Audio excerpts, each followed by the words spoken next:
अस्सलाम वालेकुम, my name is doctor सवेरा। आज हम पैगेट्स डिजीज़ को बोन रिमॉडलिंग या हड्डियों का नरम होकर मुड़ जाना, इस बीमारी को डिटेल के साथ स्टडी करने वाले हैं। इसके कॉजेज़, वजूहात, साइन एंड सिम्टम्स, अलामात, डायग्नोस्टिक टेस्ट और कौन सी मेडिकेशन यूज़ करके इसको ट्रीट किया जा सकता है। ऐसी इन्फॉर्मेटिव वीडियो को देखने के लिए मेरे चैनल को सब्सक्राइब करें और बेल आइकन को प्रेस कर दीजिए। पैगेट डिजीज़ ऑस्टियोपोरोसिस के बाद सेकेंड मोस्ट कॉमन डिजीज़ है हड्डियों की। इस प्रोसेस को बोन रिमॉडलिंग प्रोसेस भी कहा जाता है। इस बीमारी के अंदर हमारी बॉडी ओल्ड बोन्स को एब्जॉर्ब कर लेती है, लेकिन जो न्यू बोन्स बनती हैं वो एबनॉर्मल तरीके से बनती हैं। एबनॉर्मल तरीके से बोन्स बनने की वजह से ये बोन सॉफ्ट यानी नरम हो जाती हैं, जिसकी वजह से ये बेंड या मुड़ जाती हैं।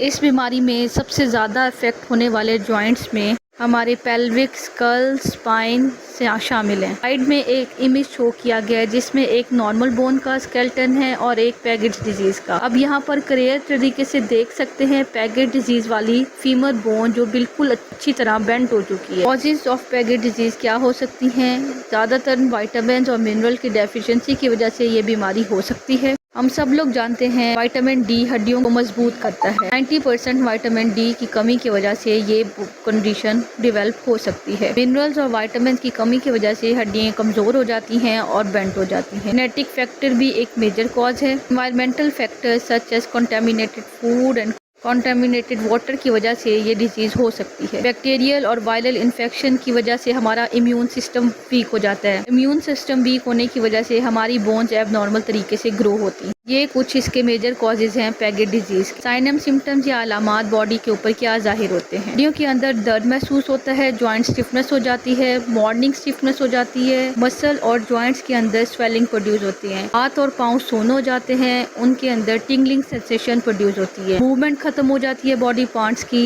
ये कुछ इसके साइन एंड सिम्टम्स हैं। नेक्स्ट बात करेंगे डायग्नोस्टिक टेस्ट, जिसमें हम X ray, MRI, physical examination, complete blood count हम इसलिए करवाते हैं ताकि हम बैक्टीरियल और वायरल इन्फेक्शन को डायग्नोज कर। नेक्स्ट हम बात करेंगे ट्रीटमेंट प्लान की। मल्टीविटामिन्स दी जाती हैं हम विटामिन्स और मिनरल्स की कमी को पूरा करने के लिए। पेन, फीवर और इन्फ्लेमेशन को कम करने के लिए एनाल्जेसिक मेडिकेशन यूज़ की जाती है। स्ट्रेंथ को इम्प्रूव करने के लिए हम फिजिकल थेरेपी ट्रीटमेंट जो है वो एक बेस्ट ट्रीटमेंट ऑप्शन माना जाता है। एनाल्जेसिक मेडिकेशन में कुछ आइबुप्रोफेन, फिनोप्रोफेन, डिस्प्रोफेन और मैकप्रोफेन का इस्तेमाल कर सकते हैं पेन, फीवर और इन्फ्लेमेशन को कम करने के लिए। विटामिन एंड मिनरल की कमी को पूरा करने के लिए multivitamin such as Neurobion, B complex, Polybion and सर्वेक्स जी जो है वो यूज़ की जा सकती हैं। ये टैबलेट, सिरप और सस्पेंशन फॉर्म में इजीली अवेलेबल हैं, जो दिन में एक मरतबा इस्तेमाल की जा सकती हैं। इस ट्रीटमेंट ऑप्शन से आप पैगेट डिजीज़ को बेहतरीन तरीके से इम्प्रूव कर सकते हैं।